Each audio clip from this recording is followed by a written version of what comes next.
In this video we're gonna have a look at creating obstacles and how to make things happen when two objects collide. Also, before we jump into the tutorial, I have a quick update for you guys. I'm really glad the feedback on this series has been so positive so far. I'm having a blast making it. If you don't follow me on social media, when you're watching this video, I'm actually on my first vacation for a very long time. Because of that, the recent videos and the next ones are all scheduled. I really tried to fit in all of the blanks while I was gone, but unfortunately I had to skip a video. That means that this Wednesday there will be no new video. However, there will of course be another how to make a video game this Sunday. Alright, enough rambling, let's get started. So if we select our player, we can see that we currently have a player movement script. And we could definitely go ahead and add our collision code to this script as well. But to make things easier to understand, let's go ahead and create a separate script. Let's hit add component, and let's call it something like player collision. Hit new script, select C# and hit create and add. Let's double click the script to open it up in Visual Studio. Let's delete the two using tags up here and both the start and the update method. So adding code to colliding objects in Unity is actually really easy to do. Just like start and update, Unity has created a function with a specific name that is called whenever two objects collide. Let's write void just as we would do with start and update, and then write on collision enter.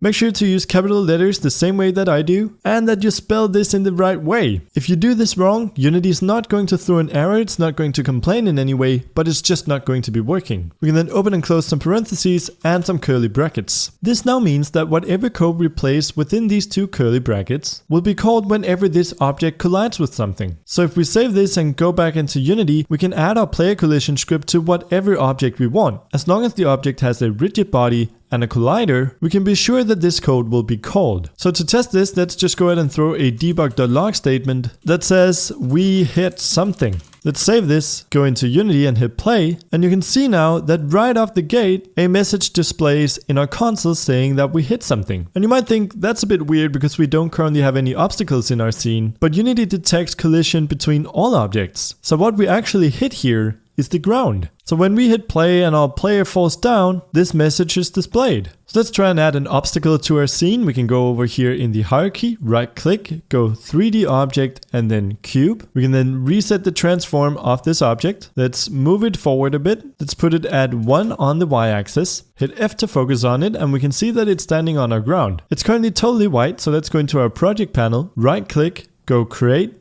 material, and this one is going to be our obstacle mat. We can make this a bit darker and we can drag it onto our obstacle. We can also consider turning down the smoothness. You will notice the preview down here changing. The higher the smoothness, the more light will bounce off the surface. Let's just leave that at 0. We can now take this cube, move it forward a bit more, and give it a scale on the x-axis of about 2. We can rename it to something like obstacle, and you will notice this right away has a box collider. So all we need to do is add a rigid body as well. We can go ahead and increase the mass a tiny bit. This is a bit bigger than the cube, so let's set it to something like 2. And that should be all the settings we need to configure. Now if we go to our console, clear all the stuff we have in it, and hit play, we should see that we both collide with the ground and the obstacle object. However, we need a way of keeping track of what we hit, because we don't want this to trigger whenever we hit the ground. To do that, we go into our script and we tell Unity we want some information about what object we hit. We can do that by inserting a bit of code within these two parentheses. Let's write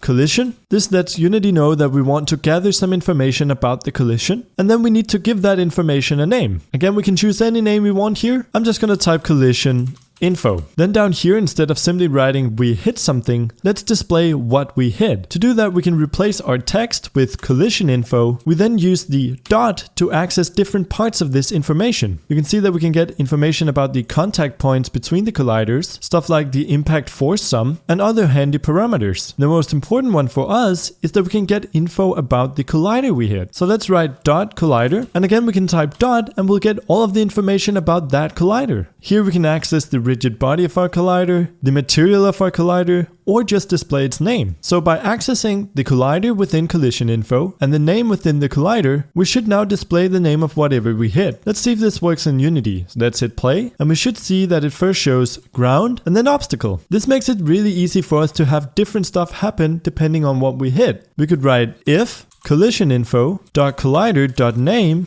is equal to obstacle, and remember to put this within quotation marks. Let's then open and close the curly brackets. And now everything we write within these two curly brackets will only happen if the name of the collider that we hit is obstacle. Let's see if that works. Let's write a debug.log statement here saying we hit an obstacle. Again, let's save this, head back into Unity and hit play, and you can see nothing happens when we hit the ground, but as soon as we collide with the obstacle, it displays a message. In our case, it actually displayed 2. That's because we had 2 quick collisions with the obstacle. It was hard to see with the naked eye, but Unity actually detected it. However, most of the times we'll only see 1. One thing that we should correct about this piece of code is that checking for an obstacle's name is not the best way to go about things. If you create a larger game, you can quickly have hundreds, if not thousands of objects in your scene, and searching through all of them can be really taxing on the computer. It also means that if we were to go ahead and rename the object, our code would no longer work. A much better way to go about things is using tags. Tags can be used to group objects together. So in our case, we could mark all of our different obstacles with an obstacle tag. To do that, we go up here where it says tag, we click untagged, and you can see the different tags created by Unity automatically. We need to go ahead and add a new one, hit the plus sign to create a new entry,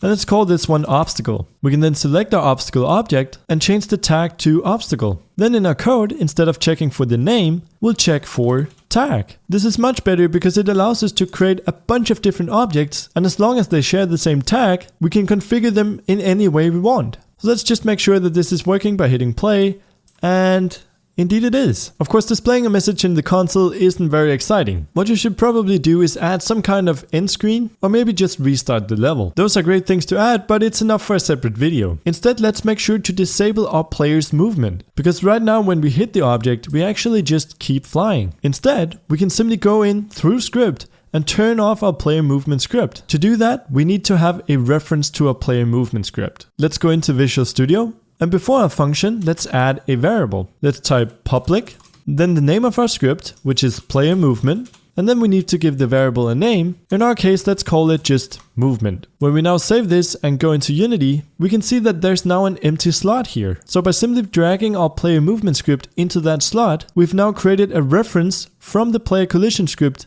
to the player movement script, and we've called this movement. Now in our code, we can replace our debug.log statement with movement.enabled, and we can set this to false. Again, let's save, hit play, and hit an obstacle. We can now see that our player movement script turns off. So that was pretty much it for this video. If you enjoyed it, make sure to subscribe so you don't miss a future episode. Thanks for watching, and I will see you in the next video. Thanks to all of the awesome people who donated in January, and a special thanks to Derek Heemskirk, Faisal Marify, James Calhoun, Robert Bonham, Peter Locke, and Jason Tito. If you want to become a patron yourself, you can do so at patreon.com/brekkies. Thanks a lot, guys.